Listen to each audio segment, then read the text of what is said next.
નમસ્કાર. Science of લર્નિંગમાં આપ સૌનું હાર્દિક સ્વાગત છે.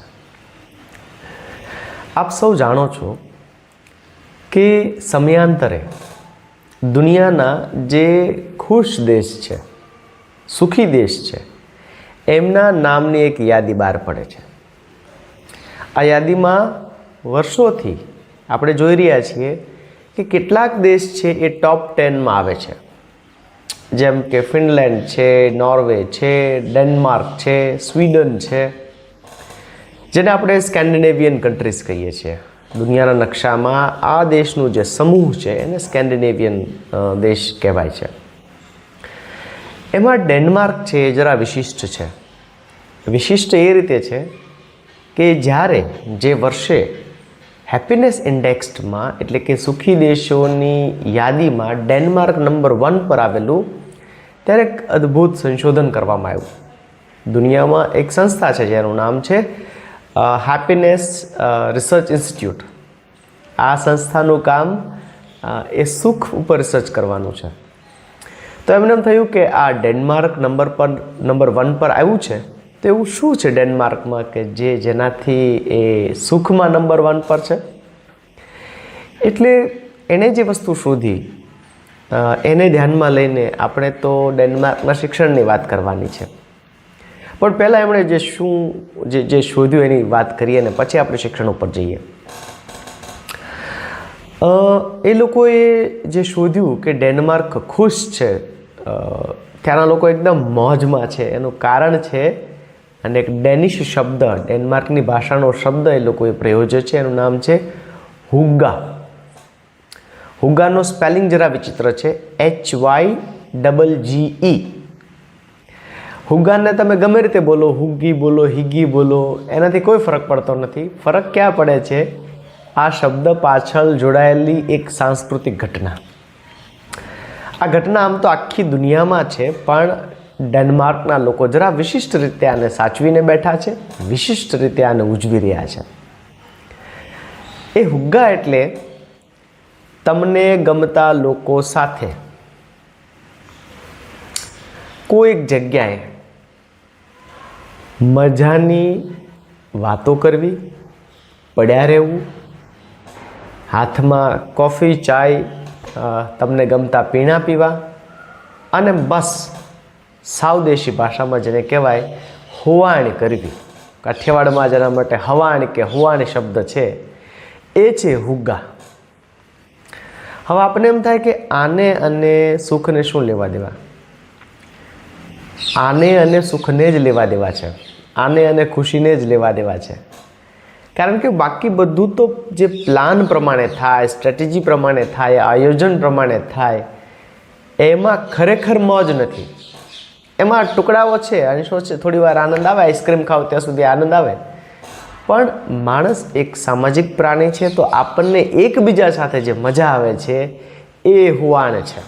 ઉદાહરણ તરીકે આપણે કોઈ જગ્યાએ પ્રવાસમાં ગયા હોય, કોઈ જગ્યા જોઈ હોય, કોઈ મ્યુઝિયમ, કોઈ ડુંગર, કોઈ સનરાઈઝ, સનસેટ, ગમે તેટલું જોયું હોય, પણ થાકીને જ્યારે ધર્મશાળામાં, હોટલમાં કે બસમાં કે ટ્રેનમાં લાંબા પગ કરીને બેઠા હોય અને બધાએ સ્મૃતિ વાગોળતા હોય, એ જે મજા છે, કદાચ એ જ પ્રવાસનો ખરો આનંદ છે. બાળકો જ્યારે સ્કૂલમાંથી પ્રવાસમાં જાય છે, આપણે પણ જ્યારે સ્કૂલમાં હતા ત્યારે પ્રવાસમાં ગયા જ છીએ, ત્યારે આપણે કોઈ એવું નહોતું કહ્યું કે માઉન્ટ આબુ જઈને જ મજા આવવાની છે, બસમાં કોઈ અંતાક્ષરી રમવા નથી, બસમાં કોઈ કાંઈ વાતો કરવાની નથી, કે મહાબલેશ્વર જઈને જ આનંદ આવવાનો છે. ના. અને આપણે આજે યાદ કરીએ છીએ તો કોઈ પણ સ્થળ કરતાં મિત્રો સાથે બસમાં કરેલી મસ્તી, આનંદ, હુવાણ, વાતો એ જ આપણને યાદ આવે છે.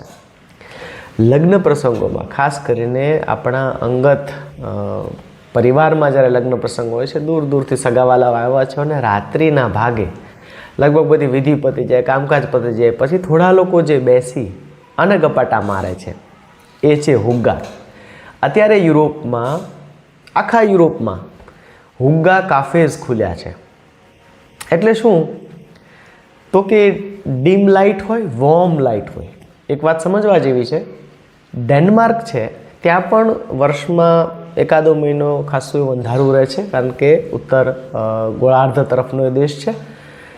એ લોકોએ લાઇટ એન્જિનિયરિંગ પર બહુ મોટું કામ કર્યું છે.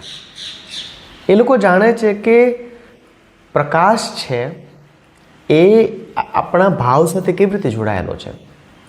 આપણે મોટાભાગના અત્યારે વ્હાઇટ લાઇટ સાથે, એલઈડી સાથે આમ ટેવાયેલા છે. પણ યાદ કરો, જ્યારે આપણે માત્ર પીળી લાઇટ વાપરતા હતી, બીજો ઓપ્શન નહોતો, એ આપણી મેમરીઝ કેવી છે તો તમને ખ્યાલ આવશે કે એમાં એક પ્રકારની હૂંફ છે. કારણ કે એ પ્રકાશની પીળાશ છે એ પેલી અગ્નિની પીળાશને મળતી આવે છે. એટલે આપણી એક આપણું એક રિલેશનશિપ એની સાથે છે. આમ પણ તમે જો કોઈ મોંઘી રેસ્ટોરન્ટમાં જાઓ, 5 સ્ટાર હોટલ્સમાં જાઓ તો ત્યાં ડીમ લાઇટ હશે ને વોર્મ લાઇટ જેને કહેવાય છે, હૂંફાળો પીળો આછો પ્રકાશ હોય છે, ઝાંખો પ્રકાશ હોય છે. તો હુગ્ગા રેસ્ટોરન્ટમાં આવા પ્રકારની લાઇટ્સ હોય છે. મોટી બારીઓમાંથી બહાર દેખાતી પ્રકૃતિ હોય છે. અને ખાસ તો જ્યારે બરફની સિઝન ચાલતી હોય ત્યારે લોકો બિન બેગ્સ પર બસ પડ્યા રહેવા માટે આવા કાફેમાં જાય છે, મિત્રો સાથે ખૂબ વાતો કરે છે. તો એક માણસ તરીકે, સામાજિક પ્રાણી તરીકે આપણને સૌને આ હૂંફની જરૂર છે. અને આ હુગ્ગા છે ને અથવા હુવાણ છે ને એ તો ભવિષ્યની કેટલી બધી સુસાઇડ અટકાવવા માટેની જડીબુટ્ટી છે. વિચાર કરો, આપણા સૌના જીવનમાં આવી હુવાણ થઈ રહી છે, ઓછી થઈ રહી છે, વધુ થઈ રહી છે. અને એની આસપાસ જો કામ કરીએ તો ભલે આપણું યાદીમાં નામ ના આવે પણ વ્યક્તિગત રીતે તો આપણો હેપીનેસ ઇન્ડેક્સ તો બહુ ઊંચો જાય. તો સવાલ એ થાય કે આ હુગ્ગા બન્યું કેવી રીતે હશે? એનો તો લાંબો ઇતિહાસ છે, પણ એમાંનો એક ટુકડો મારે તમારી સાથે વહેંચવો છે. અને એ છે એના શિક્ષણનો ટુકડો. ડેનમાર્કમાં વિશિષ્ટ પ્રકારના બાલમંદિરો છે. એને કહેવાય છે the forest kindergarten of Denmark. એટલે કે ડેનમાર્કમાં 100થી વધુ એવા બાલમંદિરો છે કે જેમાં બાળકો જંગલમાં શીખી રહ્યા છે. હું એમ કહું છું જંગલમાં બાલમંદિર છે એટલે એનો મતલબ એ નથી કે જંગલમાં એ લોકોએ સંસ્થા બનાવી હશે ને નાનકડું બિલ્ડિંગ હશે ને બાળકો એમાં ભણતા હશે. ના, બિલકુલ નહીં. એક પણ ઈંટ નહીં, એક પણ દિવાલ નહીં, સંસ્થા નામે, શાળા નામે એક પણ મકાન નહીં. 20 બાળકો, એક શિક્ષક એને લઈને જંગલમાં ચાલવાનું શરૂ કરે. આ ચાલતા ચાલતા રસ્તામાં એવા અનુભવો એને કરવાના થાય કે જેમાં એની આ બધી ઇન્દ્રિયો જેને કહીએ છીએ, મોટર સ્કિલ્સ કહીએ છીએ, એની કેળવણી થાય. ઉદાહરણ તરીકે, વચ્ચે જો કાદવ કીચડ જેવું આવે તો બધા એમાં પડવાનું. હા, એના માટેની તૈયારી હોય, એના માટે એના કપડાં હોય. પછી કોઈ ઝાડ પડી ગયેલું છે તો એ ઝાડ ઉપર બધાએ ચાલવાનું છે, બેલેન્સ કરતાં કરતાં આમ ચાલવાનું છે. વળી કોઈ બાળકને ઈચ્છા થાય ઝાડ ઉપર ચડવું છે તો ચડી પણ શકે. અરે, તમને જાણીને નવાઈ થશે કે દરેક કિન્ડરગાર્ટનના બાળકને અવડા છરા આપવામાં આવે છે, છરા, જેથી એ લોકો લાકડીને છોલી શકે. આ છોલતા શીખવાડે છે. યુટ્યુબ પર એના વિશે ડોક્યુમેન્ટરી છે, તમે જોજો. એમાં એ લોકો કહે છે કે આજ સુધી એક પણ બાળકે 20 વર્ષ થયા, એક પણ બાળકે કોઈ બાળકને આમ છરી મારી દીધું એવું બન્યું નથી. કેમ? કારણ કે એ લોકો જાણે છે, એ લોકોને શીખવવામાં આવે છે કે આ જે છરી છે એક સાધન છે, હથિયાર નથી. અને આટલા વર્ષોથી આ ઘટના ચાલે છે તો કોઈ બાળક 30 ફૂટ ઉપર ઝાડથી પડ્યું નથી, એક પણ બાળક પડ્યું નથી, એક પણ બાળકને આમ એમ્બ્યુલન્સ બોલાવી પડે એવી ઘટના થઈ નથી. ડુંગર આવે છે, ડુંગર ઉપરથી ઢસડાઈને આપણે તો કૃત્રિમ લસરપટ્ટી કે લપસિયા શાળામાં મૂકવા પડે છે, એ તો કુદરતી લપસિયામાં બાળકો આનંદ કરે છે. કેમ? વળી યાદ કરીએ કે માણસ પ્રકૃતિની વચ્ચે જન્મો છે, ઉછરો છે, વિકસ્યો છે. આને આપણે પ્રકૃતિથી જેટલો વધુ દૂર લઈ જઈએ એટલું આપણું સુખ, આપણી ખુશી આપણાથી દૂર જતી રહે. એટલે હુગ્ગા અને ફોરેસ્ટ સ્કૂલ ક્યાં ભેગા થાય છે? અહીંયા ભેગા થાય છે. હુગ્ગામાં પણ જે મૂળ વિચાર એ છે કે પ્રાકૃતિક રીતે આપણે બધા જોડાયેલા છીએ તો સાથે રહીએ તો આપણે મોજમાં રહીશું. ફોરેસ્ટ સ્કૂલમાં પણ એ જ વિચાર છે કે જંગલમાં ઉછર્યા છીએ તો 3 ઋતુમાં આપણે જંગલનો અનુભવ કરવો જોઈએ. એ ભાવ સાથે ડેનમાર્ક એ પોતાના દેશના ભવિષ્યના ખડતલ નાગરિકો બનાવવા માટે, ભવિષ્યના માયાળુ નાગરિકો બનાવવા માટે થઈને એની કેળવણી જંગલમાં થઈ રહી છે. આપણે વિચારીએ, આપણા બાલ મંદિરોમાં આપણે એસી મૂકી રહ્યા છીએ ને બ્લોક નાખી રહ્યા છીએ ને બધું આમ પોચું સગવડતાવાળું કરી રહ્યા છીએ, અને એના લીધે થઈને ક્યાંક આપણી લાગણીઓ કચકડાની થઈ રહી છે, ક્યાંક આપણા ભાવો, આપણા સંબંધો નિષ્ઠુર શુષ્ક થઈ રહ્યા છે.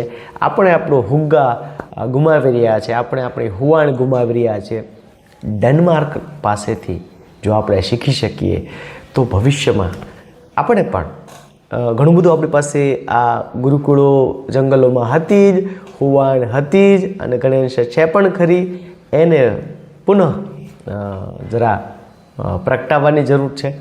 તો મને એમ લાગે છે કે આપણા દેશમાં પણ મોજ જે અવિરત, અખંડ, અલખ જે ચાલી આવી છે એ શરૂ રહે છે. મને આશા છે આજની આ વાત આપને ગમી હશે. મળીએ છીએ સાયન્સ ઓફ લર્નિંગના આવતા એપિસોડમાં. Thank you so much.